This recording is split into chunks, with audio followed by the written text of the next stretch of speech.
Welcome back. We're on the fifth segment of this chapter, and I think it's a I guess part of the chapter that some students have some trouble with. To me, it's a fairly straightforward part of the chapter, but again, some students have trouble with it. And go talk about economies of scale. And economies of scale, it's a situation in which the long run average cost, and they abbreviate it in the text LRAC, declines as the firm expands its output. Makes sense. The next definition they give you in the text is diseconomies of scale, a situation in which the long run average cost increases as the firm expands output. Okay. And constant returns to scale, a situation in which the long run average cost stays the same over an output range. So they actually do a pretty good job, and they've got a graph in the text that's definitely worth looking at, because it really brings into focus the definitions that they were trying to get across on this. But to go back to the economies of scale, your first definition, that's when specialization increases and productivity increases. Firms may go into a mass production method, larger scale machines, production processes, may bring on more units of labor, but typically we see this, especially in the United States, where it goes more of an automated process. And then think back to the definition of the diseconomies of scale. It's the increase in average cost when free to vary all factors. Typically, management problems, at least economists contend that it could be due to management problems, because as you increase the scale, as you increase the productivity, you end up with a situation that managers may not be able to manage all the units as efficiently. And they talk about increasing the scale of operation leads to a decrease in the ability to manage all of the units. Issues with management is greater than the increase in gains from scale. And we do see that. We see that a lot in production processes. They start expanding, and they see the profit margins start to increase, and they see the efficiencies and reductions in cost. And the financial analysts, the economists, the actuaries, they overshoot the mark, and they expand to a point where either they don't want to hire additional individuals to help the management process, or they don't realize they need to hire those individuals, or maybe it's a mom and pop shop that don't want to bring outside individuals in, and they just expanded to the point that you start seeing not only production start to suffer, but you see customer service start to suffer. And then we talk about constant returns to scale, and that's where the long run average cost is horizontal over a range of output. So if you look at the graph in the text, you've got the long run average cost coming down. It tends to flatten out over a range of output, and then it starts to go back up. So increasing, so the economies of scale is coming down. It hits that constant, and it starts to go back up on the diseconomies of scale. So again, it's definitely worth opening your textbook and taking a look at that graph, because it really simplifies some of the definition and some of the rationale when we're talking about scale on a firm. And then the authors go into firms likely to experience all three at different levels of output, and that's true. You see firms that have experienced, and a lot of firms, I can almost say most firms, have experienced this economies of scale, the constant returns to scale, and this economies of scale.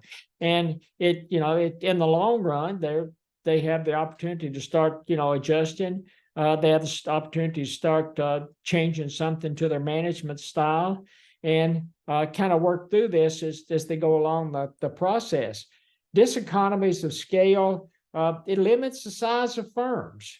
Firms likely to be undercut in a market by smaller firms with lower average costs. So when you're, again, long run average cost, the economies of scale is decreasing. It hits that constant return. And it's flat or horizontal, and then it starts coming back up. And when it starts coming back up, that long run average cost is starting to increase.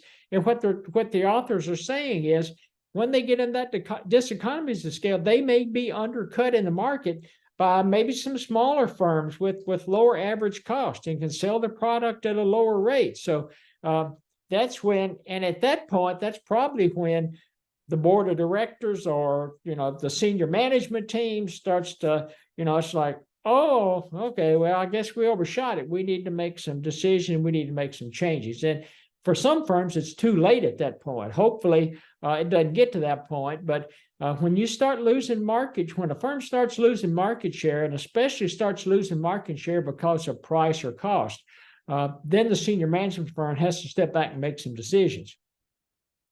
If diseconomies of scale at lower levels of output, large number of you usually see that in a large number of fairly small firms. And they give examples with diseconomies of scale at low levels of output. So if you look at the textbook or look at the graph of the textbook, most of the times, especially in larger firms, you see the diseconomies of scale out here at some high levels of output.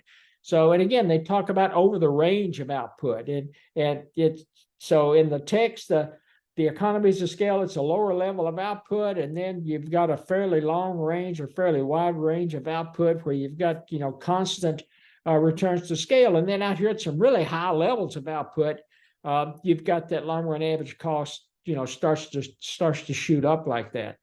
But they talk about it, and a lot of people don't stop to think about that some of these small firms like restaurants and barbers and beauticians, they may have diseconomies of scale at some fairly low levels of output.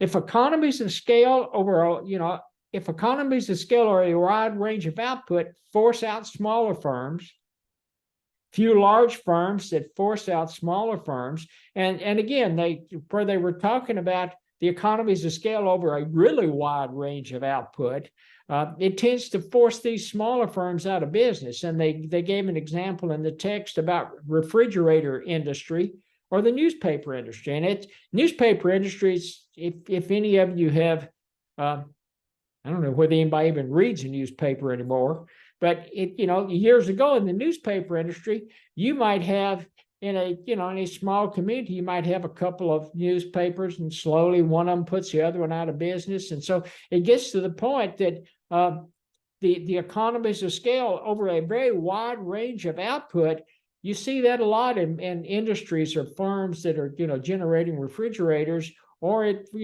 newspapers, because essentially at some point there's only one room, and there's only room for one newspaper in a particular given community.